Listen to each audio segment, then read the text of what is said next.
Bonjour et bienvenue dans un nouvel épisode de podcast en solo, Live from the Heart, pour vivre et contribuer un petit peu plus tous les jours depuis l'espace du cœur.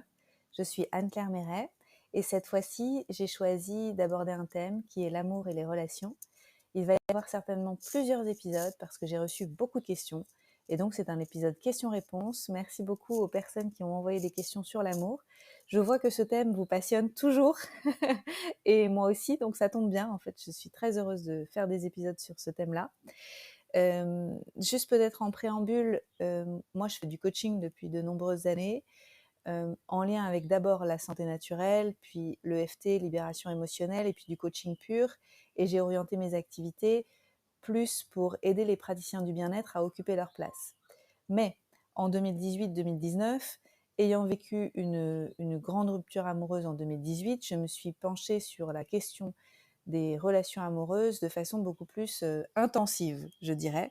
Et j'ai beaucoup étudié la question. Donc j'ai pris des coachings, j'ai lu beaucoup de livres, je me suis interrogée sur pourquoi j'avais eu un schéma de manipulation dans ma dernière relation, pourquoi j'avais eu la vision que cette personne était bonne pour moi et qu'en fait elle n'était pas bonne pour moi parce qu'on n'était pas compatibles, etc.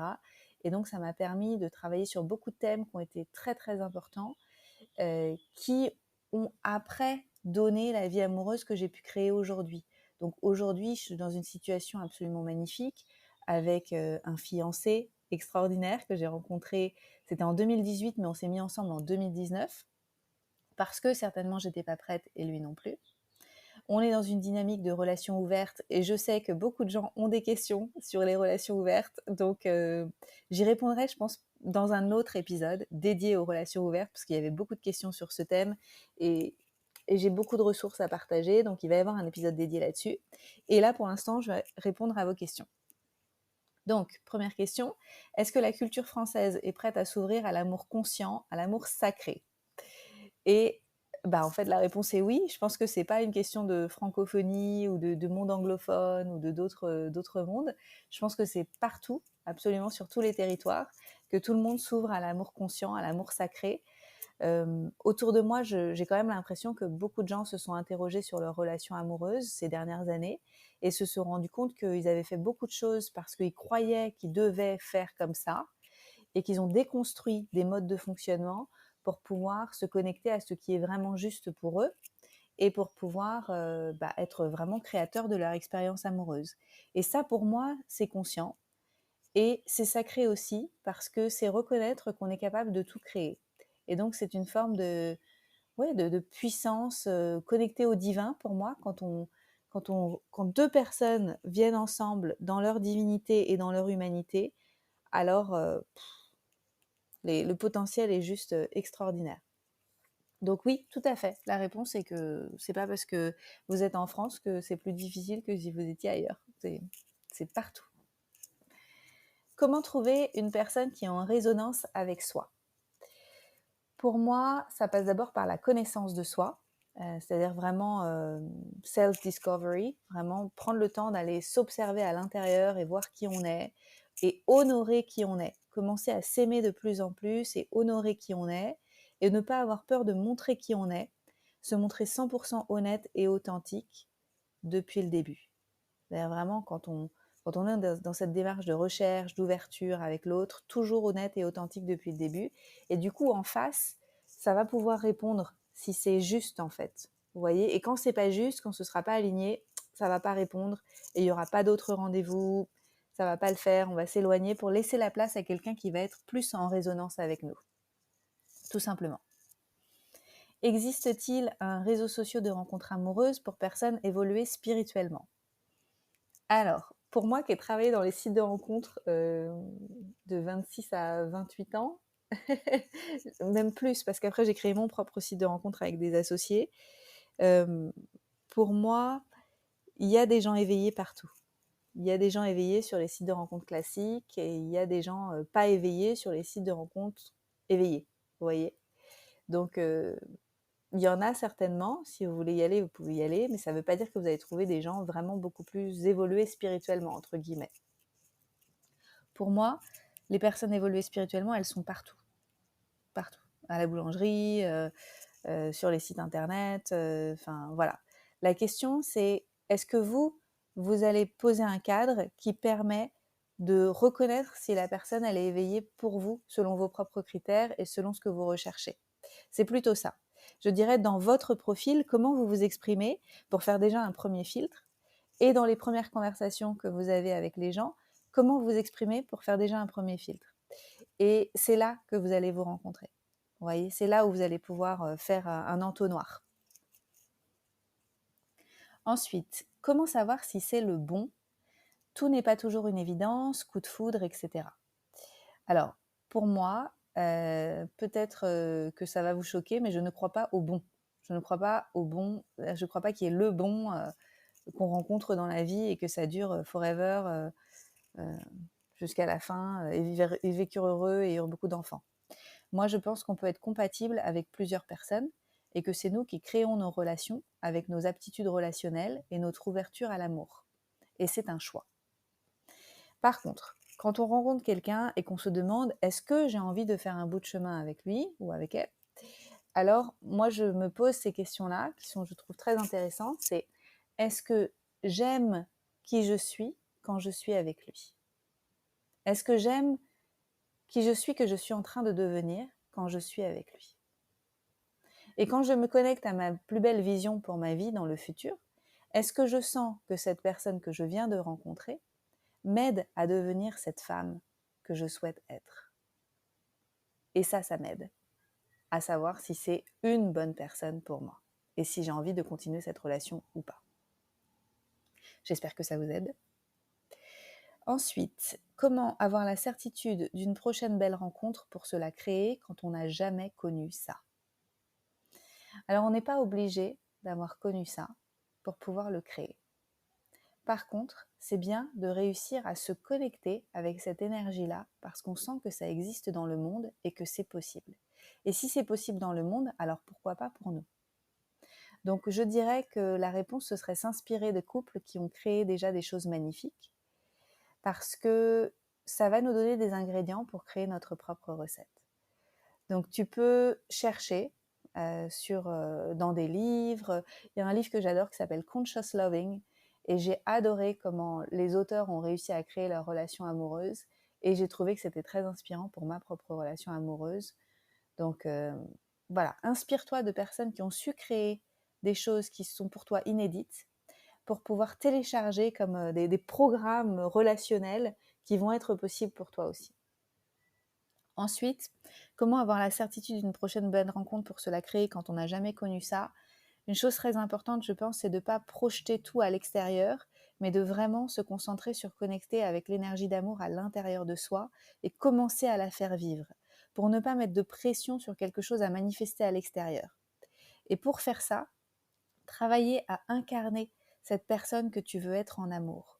C'est-à-dire, quand tu te projettes sur cette image d'une relation magnifique, selon les critères de, par exemple, Gay Hendricks, qui a écrit le livre Conscious Loving, et que tu te connectes à ça et que tu le sens vivre à l'intérieur de toi, pose-toi la question, cette femme qui va vivre tout ça, elle est comment dans le futur? C'est quoi ses qualités d'être? Comment elle réagit dans la vie? Comment elle se... Ouais, c'est quoi sa posture en fait vis-à-vis du monde? Et dès aujourd'hui, dès maintenant, incarne cette femme que tu veux être. Tous les jours un petit peu plus. Un jour, j'ai une coach qui m'a dit, tous les jours un petit peu plus, ça ne veut pas dire 20% de plus, ça veut dire 1% de plus. Un petit peu, un tout petit peu tous les jours.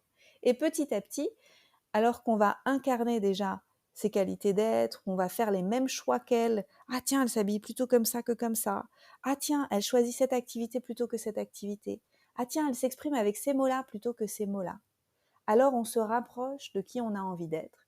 Et alors on va tout simplement manifester à l'extérieur cette réalité parce que le compagnon ou la compagne qu'on souhaitait appeler va nous reconnaître parce qu'on est déjà un peu cette personne. Ensuite, question suivante, comment sortir de la dépendance affective? Comment se remettre d'une rupture? Quels seraient tes conseils pour se libérer pleinement d'une dépendance affective qui perdure? Alors là, la réponse, elle est plutôt dans l'espace de la thérapie. C'est intéressant d'aller explorer ces blessures originelles en thérapie, aller voir d'où ça vient. d'où ça vient cette dépendance affective. Et bien sûr, on va trouver que ça vient en lien avec la famille et puis aussi avec les premières relations amoureuses qui ont peut-être été challengeantes et puis des relations plus présentes, plus actuelles. Pour moi, une des parties de la réponse essentielle, ça va être d'être pleinement là pour soi. Pour pouvoir se libérer de la dépendance affective, il faut être pleinement là pour soi, apprendre à se connecter avec l'énergie d'amour pour gagner en autonomie affective en soi, juste entre soi et soi au début. Et reconnaître qu'il y a plein de formes d'amour qui existent, se connecter avec toutes ces formes d'amour et rencontrer ses besoins et être capable de comprendre là où on peut répondre à ses propres besoins par soi-même et là où effectivement on va avoir l'opportunité de formuler des besoins auprès de quelqu'un d'autre, de façon mature et de façon dans une saine interdépendance avec l'autre. Et c'est un chemin, c'est quelque chose qui s'apprend en fait au fur et à mesure qu'on avance sur le chemin thérapeutique et à mesure qu'on gagne en courage et qu'on acquiert des outils de communication pour être bien avec les autres. Moi, j'avais tendance à penser que c'était quelque chose qui devait être naturel et que en rencontrant la bonne personne ou les bonnes personnes, on guérirait ensemble tout à fait naturellement, mais en fait pas du tout. C'est vraiment un travail personnel à faire, d'aller explorer tout ça et de travailler dessus. Et c'est une décision qu'on prend, c'est un choix d'avancer et de devenir meilleur en amour. En fait, ça s'apprend. Si vous êtes juste au début ou si vous êtes déjà accompagné mais que vous souhaitez trouver peut-être d'autres ressources, je peux citer quelques livres qui m'ont beaucoup aidé. Donc tout à l'heure, j'ai déjà cité Conscious Loving, que j'ai trouvé vraiment excellent. Mais il y a aussi un autre livre, c'est La maîtrise de l'amour de Don Miguel Ruiz, qui est d'ailleurs disponible, je pense, sur YouTube, parce qu'il y a plusieurs personnes qui lisent le livre sur YouTube et qui l'ont généreusement mis là. Et c'est vraiment un super bouquin. Je suis d'ailleurs en train de relire actuellement. Je l'ai lu je sais pas combien de fois, il est super. Un autre livre que j'ai lu récemment, que j'ai beaucoup aimé, c'est The Way to Love. Et c'est Anthony DeMello, je crois. Et les livres de Alison Armstrong, qui est super, qui apprend à comprendre en fait les dynamiques du féminin, du masculin et comment créer des relations conscientes. Donc voilà, des ressources, c'est pas ce qui manque. Après, il faut avoir la curiosité et avoir envie d'être un chercheur en amour, une chercheuse en amour pour pouvoir améliorer ses relations et améliorer ses compétences. Ensuite, comment libérer son potentiel, son plein potentiel féminin sans se sentir vulnérable? Alors cette question, elle tique un peu pour moi et je pense qu'une meilleure question serait comment se sentir en sécurité dans sa vulnérabilité pour rencontrer son plein potentiel féminin et se libérer. Voilà. Donc une partie de la réponse est là, c'est comment tu peux te sentir en sécurité dans ta vulnérabilité. De quoi tu as besoin pour t'ouvrir et pour créer cet espace où tu vas pouvoir rencontrer l'autre dans une vraie intimité. Sans vulnérabilité, pas d'intimité. Et donc comment tu peux investir cet espace de vulnérabilité tout en ne t'effondrant pas, en ne t'effondrant pas. Et là, pleinement rencontrer et exprimer et libérer ton féminin dans cette présence-là, à toi et à l'autre. Eh bien, vaste sujet. J'ai juste envie de répondre à cette partie de la question parce que je trouve que c'est déjà super important. Et peut-être que je continuerai plus tard dans un autre épisode. Ensuite, question suivante, comment fonctionnent les hommes? Les relations avec eux, ce qui est différent et tout ça. Alors là, je ne vais pas faire une réponse qui va durer 3 quarts d'heure, je voudrais que cet épisode reste relativement court. Je vous invite à aller regarder le travail de mon amie Caroline Marie-Jeanne, qui a beaucoup travaillé, qui offre des programmes sur l'amour, et notamment un programme qui s'appelle Mieux comprendre les hommes. Pour moi, c'est drôle parce que moi je pense que j'ai un côté masculin qui est très développé. Et je trouve ça pas trop compliqué de comprendre les hommes, mais j'ai aussi beaucoup cherché auparavant. Et je suis aussi très simple et très directe. Et je n'attends pas que les hommes me devinent, je n'attends pas de deviner les hommes, je leur pose la question. Je leur demande à quoi penses-tu, qu'est-ce qui se passe en ce moment dans ta tête, est-ce que tu veux bien partager avec moi, etc. Donc ça explicite énormément de choses et c'est pour moi une clé essentielle du fait que ça marche bien pour moi avec les hommes. Pour moi, c'est assez facile. Une autre chose, je dirais, dans les différences hommes-femmes, c'est que les femmes doivent comprendre et doivent laisser les hommes avoir une vraie place. Les hommes ont besoin de se sentir utiles. Et pour moi, qui ai passé beaucoup de temps à me débrouiller toute seule dans mon hyper-autonomie, en fait, je leur laissais pas avoir une vraie place dans ma vie. Et donc, depuis que j'ai compris ça, je leur donne des trucs à faire pour moi. Donc, un homme a besoin de se sentir utile, donc je les laisse me servir. Donc, ça ressemble à quoi concrètement? Ça ressemble à Christian qui me dit: est-ce que je peux venir te chercher après ton rendez-vous? Au lieu de lui dire non mais t'inquiète, je prends un taxi scooter, c'est plus facile, c'est plus pratique. En fait, je lui accorde. Je lui dis oui, d'accord, ok, je t'écris quand j'ai terminé et tu viens me chercher. Et pour lui, il se sent utile et donc c'est vraiment cette dynamique d'interdépendance. Tu es là pour moi et j'accepte que tu sois là pour moi. Et c'est un apprentissage parce que j'ai encore des réflexes de femme hyper autonome, je me débrouille toute seule, tout ça. Et c'est intéressant au quotidien de voir comment ça évolue. Donc voilà quelques clés de réponse.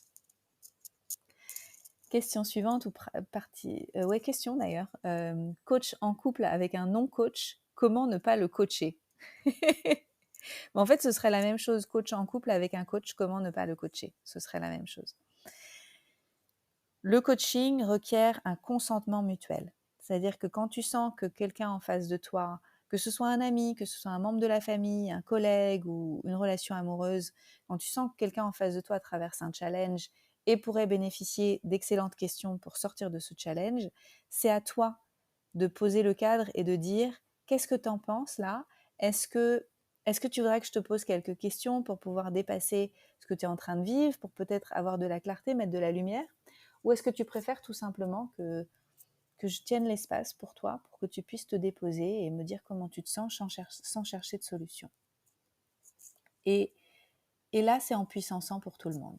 Parce que la personne en face, elle se sent vraiment aimée, elle se sent soutenue dans ce qu'elle traverse. Et on n'est pas là en train de bypasser les étapes, on n'est pas là en train d'essayer d'accélérer les choses pour elle. On est juste pleinement présent à ce qui est et on lui demande quel est son besoin dans l'instant. Voilà ma réponse. Ensuite, quelqu'un dit, tu parlais que tu as rencontré ton fiancé dans une ecstatic dance. Qu'est-ce que c'est? Ecstatic dance, c'est une danse d'expression libre. En fait, c'est un voyage. En général, ça dure entre 1 heure et 2 heures, 2 heures et demie, 3 heures. On en trouve beaucoup dans les endroits où il y a des communautés conscientes de personnes qui travaillent sur leur connexion au spirituel, mais aussi connexion à la guérison des blessures, etc. Et donc, c'est un espace d'expression libre à travers la danse, où chacun danse avec soi-même, et où on peut danser temporairement avec quelqu'un, mais sans se toucher. C'est vraiment juste, on se regarde, et puis on fait quelques mouvements ensemble de connexion, puis après on retourne chacun dans notre espace. C'est un endroit où il n'y a pas de jugement, où on se permet d'être pleinement qui on est. On peut crier, danser, sauter, juste être tout seul dans son coin pendant un temps. Vraiment, c'est un moment d'expression et de lâchage, parce que beaucoup de gens se lâchent dans cet espace. Moi, j'ai toujours trouvé ça très beau, en fait, les ecstatic dance.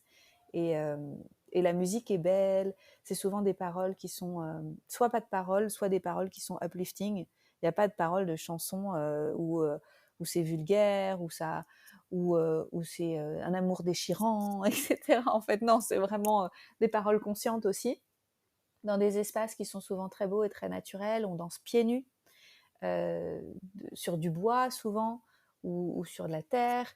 Et c'est vraiment cet espace de reconnexion à soi, en fait. Voilà. Et donc, j'ai rencontré Christian à Yoga Barn, qui est la mecque du yoga. Moi, je fais pas de yoga, j'aime pas trop ça. Mais la mecque du yoga à Ubud. Et donc, je l'ai croisé là, je l'ai vu, on s'est reconnus. Et puis ensuite, on s'est croisés le lendemain, je crois, dans un café. Et puis 2-3 jours plus tard, on s'est croisés à une soirée où il y avait une cérémonie cacao suivie d'une autre ecstatic dance dans un endroit, une villa absolument magnifique. Et là, on s'est parlé et là, on s'est chopé. Voilà, voilà pour l'histoire. Si vous voulez en savoir plus, j'ai un épisode de podcast sur comment on s'est rencontrés avec lui en anglais. Donc, je vous invite, si vous avez de la curiosité, à aller l'écouter aussi. Question suivante, est-ce que j'aime tout chez mon amoureux? Personnalité, croyances, valeurs, etc. Est-ce que Christian correspond à l'homme idéal que j'avais imaginé pour moi? Alors oui, j'aime tout chez mon amoureux. Ça ne veut pas dire que il n'y a pas des choses qui parfois ont pu m'agacer, euh, mais temporairement en fait. C'est drôle parce que quand j'y pense, il y a des petites choses qui m'ont agacée chez lui pendant des temps, mais c'est des temps où j'étais moi particulièrement stressée. Et donc du coup, je regardais ce qui allait pas au lieu de me focuser sur ce qui allait en fait et avoir de la gratitude sur tout ce qui allait. Et quand je reflète là dans le passé sur des petits agacements, en fait, je me rends compte qu'ils sont plus là du tout parce que c'était juste des moments de stress dans ma vie et je cherchais une victime. En fait, je cherchais à me victimiser et je cherchais à, à trouver des raisons pour lesquelles moi j'étais agacée. Voilà, enfin, des raisons à l'extérieur. Est-ce qu'il correspond à l'homme idéal que j'avais imaginé pour moi? Oui, beaucoup. Donc, pour la petite histoire, moi j'avais fait une liste de ce que je cherchais chez un compagnon. Cette liste, elle comprend 75 points. Je vais en parler là quelques instants parce que ça me paraît important. J'avais de la clarté sur ce que je cherchais en 2018. Après avoir vécu, donc j'avais vécu début 2018 une relation, une fin de relation dévastatrice qui avait été très difficile pour moi. Je m'étais fait coacher, je m'étais fait aider et j'avais bien avancé. Et puis j'avais vécu quelques autres relations en 2018 qui m'avaient montré que tiens, c'est mieux, c'est plus respectueux, c'est plus beau, il y a quelque chose là qui se dessine, qui est magnifique. Et j'avais commencé une liste auparavant, peut-être 2017 ou 2018, que j'ai beaucoup affinée en 2018 pour, pour raffiner les choses que je cherchais particulièrement. Et dans cette liste, donc qui a 75 points, je ne vais pas tous les partager, mais certains points qui sont quand même très très importants pour moi. Par exemple, le premier point, c'était je voulais trouver un homme qui s'aime. Parce que j'avais été auparavant avec des hommes qui ne s'aiment pas et qui avaient des comportements autodestructeurs avec eux et d'auto-sabotage de nos relations et j'avais pas envie de ça. Donc le point numéro 1, top point, s'il devait n'en rester qu'un, c'était celui-là. Ensuite, un homme qui soit compatible avec moi et qui veuille ce que j'ai à offrir. C'est-à-dire, j'avais écrit authenticité, présence, amour, temps de qualité, support, soutien et joie. Également, un homme qui exprime ses ressentis et qui soit capable de communiquer, qui ne soit pas une huître fermée et que ce soit moi toujours d'aller chercher. Un homme qui a travaillé sur ses propres difficultés, qui a fait une thérapie d'une sorte ou d'une autre, en fait, pas forcément une thérapie toujours sur le divan d'un psy, mais qui a exploré thérapeutiquement ses challenges de vie. Quelqu'un qui m'inspire et avec lequel je me sente en expansion. Également, qui me fasse me sentir plus forte dans l'amour, plutôt que plus faible dans l'amour, parce que dans le passé, j'ai eu des relations où j'ai senti que c'était des amours qui comme m'affaiblissaient, non seulement parce que je rencontrais ma vulnérabilité et que d'un coup il y avait une forme de dépendance qui se créait, mais aussi parce qu'il y avait un désempuissancement en fait. C'est-à-dire que la vulnérabilité, je suis d'accord avec ça, comme j'en parlais tout à l'heure, mais pas la vulnérabilité qui désempuissance l'autre, mais vraiment ce côté, voilà, je te rencontre intimement et je vais te rendre plus forte parce que je vais t'aider à rencontrer ta force. C'est hyper important pour moi. Après, il y avait des choses très spécifiques, hein. Les yeux marrons, des bras puissants, qui parlent anglais, bon sens de l'humour, bon avec les gens, vraiment dans une forme de bonté avec les gens, une ouverture, une bonté avec les gens, un beau sourire, généreux, lit des livres, très important pour moi, passionné à propos des choses. Alors c'est drôle, dans ma liste, j'avais noté quelque chose, je l'ai relu récemment. J'ai mis aime les chats, peut aimer les chiens aussi, et même peut m'aider à les aimer plus, les chiens. Ce qui est quand même extraordinaire, parce que Christian adore les chiens, et il m'aide à aimer les chiens et à comprendre les chiens, parce qu'il me faisait très peur. N'a pas besoin d'une deuxième maman. Ne fume pas. Respect, avec une valeur respect très très puissante, cultive la joie et la gratitude au quotidien, voilà, entrepreneur. Christian n'était pas entrepreneur quand je l'ai rencontré, mais il l'est devenu. Donc comme quoi, il y a aussi des choses qui peuvent évoluer sur une liste quand on fait sa liste à l'univers. Il ne faut pas rester fermé et peut-être juste demander aux gens qu'on rencontre, si on est là en train de les screener, de tâter le terrain, demander est-ce que c'est un souhait de ta part éventuellement un jour de changer d'activité professionnelle. Et là, vous sentez si effectivement la personne pourrait être un bon match ou pas et, euh, et voir si vous avez envie de vous investir ou pas. Donc, ouais, j'ai partagé beaucoup de choses là, assez intimes, assez précises. Euh, j'ai demandé aussi à Christian, parce que lui n'avait pas fait de liste, mais je lui ai demandé s'il avait fait une liste, est-ce que j'aurais été un bon match avec sa liste. Et ça a été l'occasion qu'il me partage des choses qu'il ne m'avait jamais partagées, hein, finalement 4 ans plus tard, vous voyez. Et il m'a dit que oui, et qu'il y avait même des choses auxquelles il n'avait pas pensé, mais quand il reflète sur ce qu'il cherchait sans savoir spécifiquement poser des mots dessus, aujourd'hui, c'est des choses évidentes. Et par exemple, il m'a dit des trucs comme il voulait une femme qui a des principes et qui est prête à se battre pour ses principes. Et c'est tout à fait mon cas. Aussi, une femme qui sait ce qu'elle veut. Pas une femme où quand vous lui dites tu veux quoi et qu'elle dit je sais pas, toi tu veux quoi. Oh là là, en fait, je suis pas du tout comme ça. Et pour lui, c'est très rassurant de savoir que je sais ce que je veux. Il voulait une femme curieuse, curieuse à propos d'elle-même, en fait, dans ce côté. Ça, c'est vraiment hyper important pour Christian, c'est l'aspect self-discovery, vraiment découvrir profondément qui elle est, mais aussi curieuse des autres et curieuse sur différents sujets. Une personne aussi qui vivrait dans la gratitude, et c'est tout à fait mon cas, en fait. Je suis tout le temps dans la gratitude pour la vie et pour sa présence et pour notre relation et tout ça. C'est drôle, j'ai appris que ça, je l'ai découvert quand même assez tôt parce qu'il est très très curieux sur le monde arabe, Christian. Les, les... Il a très envie d'aller dans le désert, tout ça. Et moi, je suis d'origine marocaine. Et donc, en fait, je pense qu'il y a quelque chose juste avec ma couleur de peau, juste énergétiquement, du fait que j'ai des origines marocaines qui correspondent tout à fait à ce qu'il souhaitait. Les cheveux frisés, il aime. Le fait que je portais des lunettes, en fait, quand je l'ai rencontré, j'étais encore dans cette démarche de rééducation oculaire. Je portais plus de lentilles, je portais des lunettes, et pour lui, c'est cute et sexy. Et c'est aussi très orienté vers l'introversion. À côté, les lunettes, ça fait très introvert, et ça lui parle complètement. Et donc, voilà. Une forme de maturité aussi. Il voulait pas quelqu'un de trop jeune, quelqu'un qui soit pas allemand. Donc, il m'a rencontré, je suis pas allemande. Enfin, c'est intéressant de voir comme on était un bon match et qu'on était tous les deux prêts à rencontrer quelqu'un qui corresponde à ce qu'on cherchait.